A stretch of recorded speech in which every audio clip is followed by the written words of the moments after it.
3,000 meters below the surface, the ocean stops behaving like water. Sunlight vanished long ago. Temperature drops close to freezing. Pressure builds until steel bends and glass implodes. Down here, the sea isn't alive. It's hostile. Every square inch is under hundreds of atmospheres of force, enough to crush a human body in seconds, enough to fold bones, collapse lungs, and end consciousness almost instantly. And in this darkness, something enormous is moving. A sperm whale is descending. At the surface, its heart beats calmly, steady and strong. But as it sinks deeper, everything begins to shut down. The heartbeat slows. Oxygen is cut from non-essential organs. Blood is rerouted. The body enters a controlled shutdown, conserving every molecule of air. The whale has been holding its breath for nearly an hour. Below it, something stirs. The water vibrates. Then comes the sound. A blast so powerful, it doesn't just travel through water, it rewrites it. Rapid clicks explode outward, ricocheting through the blackness. Each one carries more acoustic force than a jet engine at takeoff. The darkness lights up with echoes. The whale isn't looking, it's listening. Every click returns information: distance, size, movement, shape.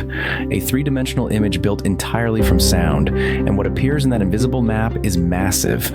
Arms stretching longer than a city bus. Suckers lined with razor-sharp hooks. The largest invertebrate ever to exist. A giant squid. For a moment, two titans share the same void. No witnesses, no light, just pressure, sound, and ancient instincts colliding miles beneath the surface. This is where sperm whales live, and nothing about them makes sense.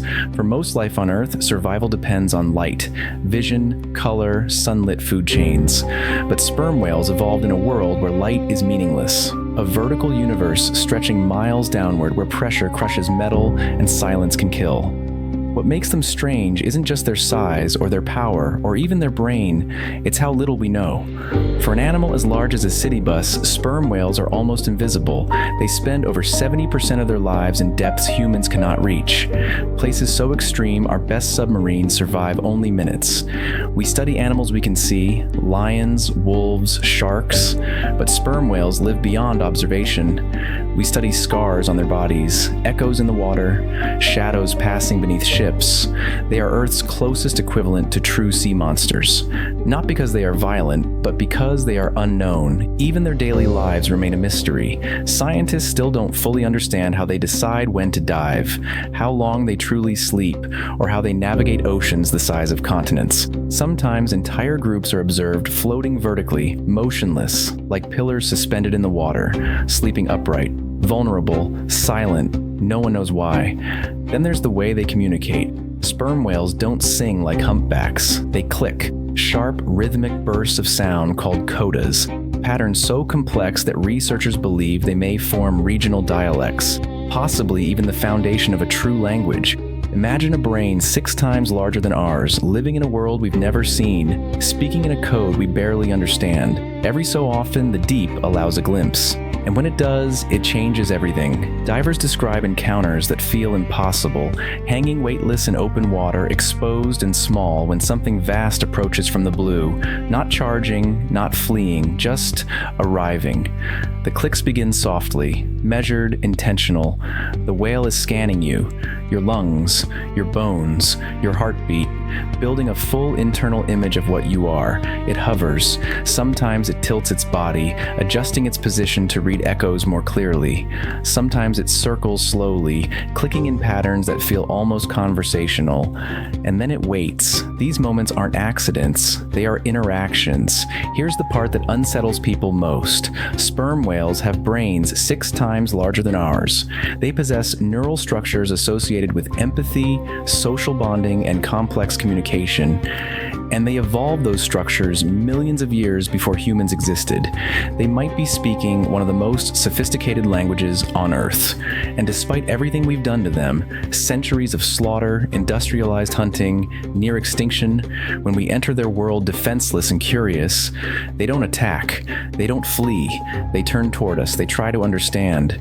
Giants with the power to kill, choosing instead to connect. For centuries, humans only knew sperm whales from the surface, and everything about them felt wrong. Sailors called them sea devils, leviathans, monsters pulled from nightmares. When you're standing on a wooden ship in the middle of the Atlantic, and a massive square head rises from the fog, exhaling a plume of mist that smells of oil and decay, you don't think mammal, you think myth. The sounds didn't help. Crews heard rhythmic knocking beneath their ships, heavy, deliberate impacts echoing through the hull. Some thought they were being hunted, others believed the ocean itself was alive.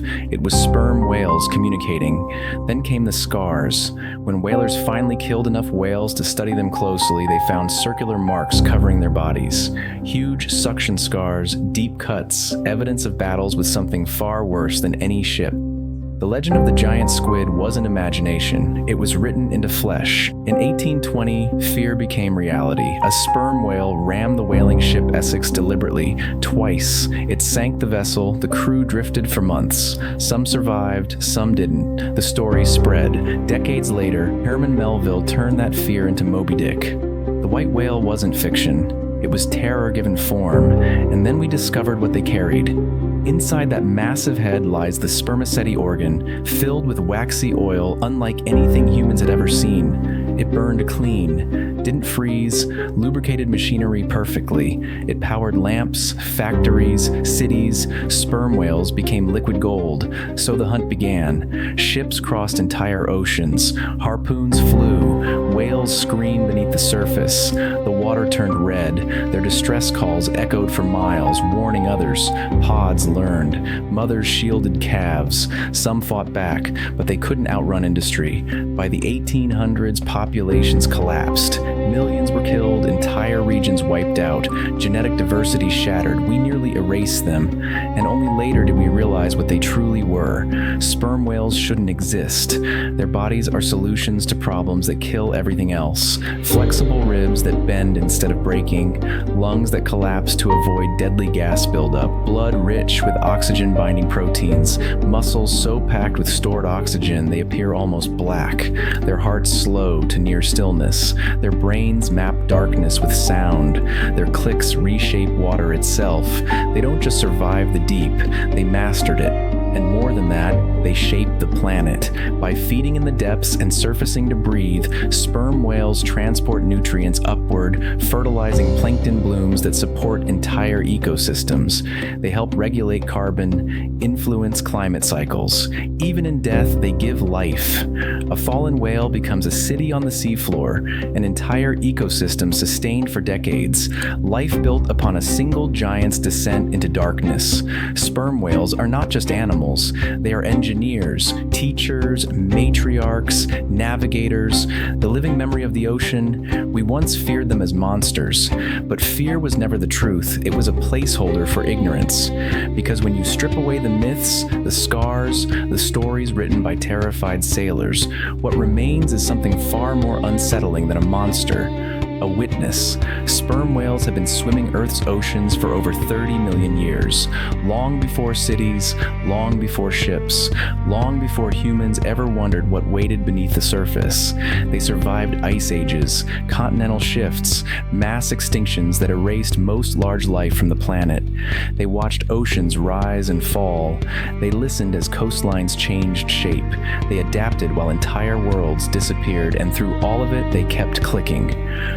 Generation after generation, calves learned the same ancient roots, the same feeding grounds, the same acoustic signatures passed down not through instinct, but through memory, cultural memory, knowledge preserved not in writing, but in sound, carried across thousands of kilometers of open water. When a matriarch dies, something irreplaceable vanishes with her. Not just a body, but a map, a library, a history of survival written into experience. Scientists have observed pods becoming disoriented after losing elder females, struggling to navigate routes that had been followed for centuries. This isn't animal behavior, it's inheritance. And that makes what happened next even harder to accept, because when industrial whaling peaked, we didn't just kill individuals, we shattered cultures, we erased lineages that had taken millions of years to form. Entire dialects of cliques may have gone silent forever, lost before we even knew they existed. Languages erased without ever being translated. Imagine arriving on a distant planet planet, discovering intelligent life,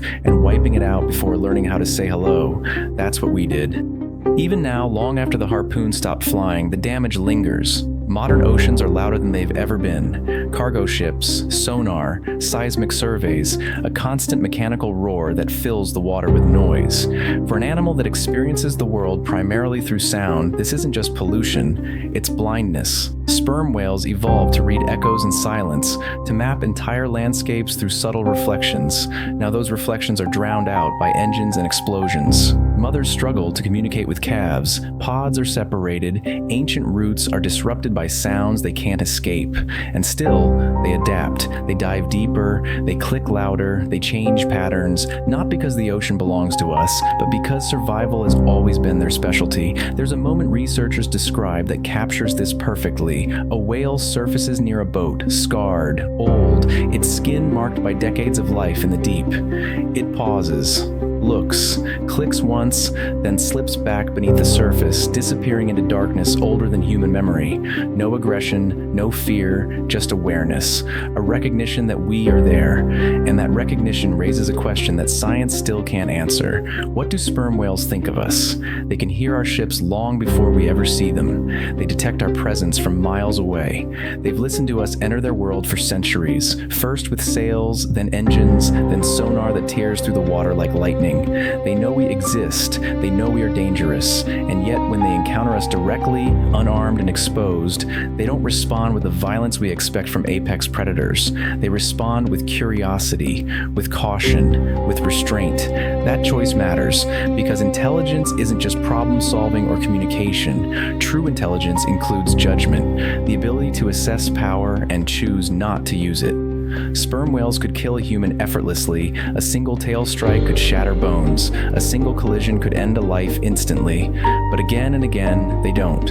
Instead, they circle, they scan, they listen, as if trying to understand what kind of creatures we are. And maybe that's the most uncomfortable realization of all. That in the deepest, darkest places on Earth, an intelligence exists that does not dominate its world, but maintains it. That shapes ecosystems without destroying them. That takes what it needs, gives back more, and moves on. An intelligence that masters power without surrendering to it. We once believed we were the only species capable of culture, of language, of legacy. But sperm whales remind us that intelligence doesn't have to look like us to rival us. It can live in darkness, speak in clicks, measure the world in echoes instead of light. And it can endure, long after our cities rust, long after our ships fall silent, long after the noise fades. Somewhere far below the surface, where pressure still crushes steel and sunlight has never existed, sperm whales continue their descent, listening, mapping, remembering, still carrying stories older than humanity, still clicking into the dark, not as monsters, but as minds.